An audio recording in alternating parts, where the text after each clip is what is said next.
Bodo latest update बयखौबो बरायबाय दिनैनि रादाबखौ फरायदों आं प्रमद खाख्लारि गिबि निउस दङ निखावरि नखरफोरनि थाखाय खाफाल हमनो गोनां खौरां फैगौ एप्रिल दाननिफ्राय मोब्लिबनि बिला बारायगोन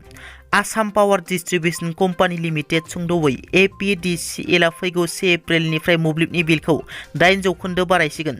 रांखान्थियारि बोसोर 2022-23 मायथाइनि मोब्लिबनि बिलनि बेसेनखौ बांहोनो थाखाय आसाम इलेक्ट्रिसिटि रेगुलेटरि कमिसनआ बिथोन होदों मोनसे गोजोनथाव रादाब बर' थुनलाइ आफादनि आफादगिरि तरेन बर'आ बान्थानि थाखाय सायख'जादों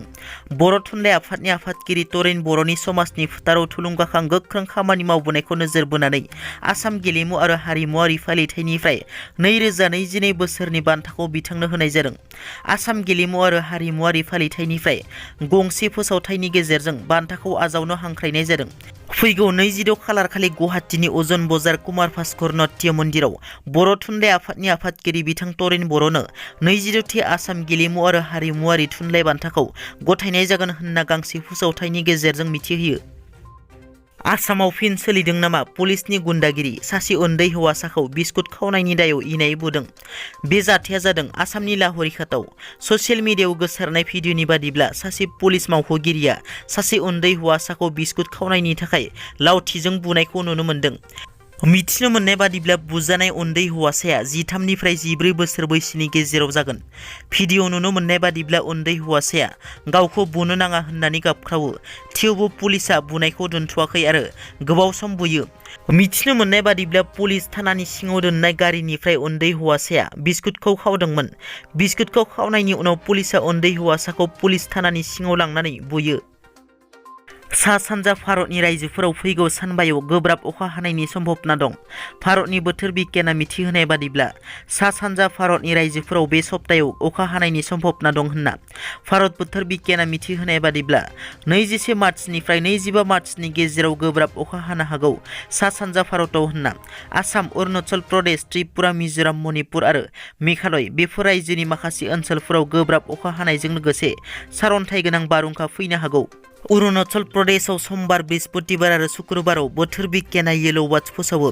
आरोबाव दाजाबदेरबावनाय जादों दि आसाम मिजोराम मेघालय मणिपुर आरो नागालेण्डआवबो 24 आरो 25 मार्चआव येलो वार्डआ होबथेगोन होनना बृहस्पतिबार आरो शुक्रबाराव सारअन्थाइ गोनां बारहुंखा फैनो गोनां आसामनि माखासे जिल्लाफोर फारियै क'क्राझार कार्बि आंलं शिबसागर जरहाट लखिमपुर चिरां तिनसुकिया गलाघाट बिश्वनाथ आरो काछार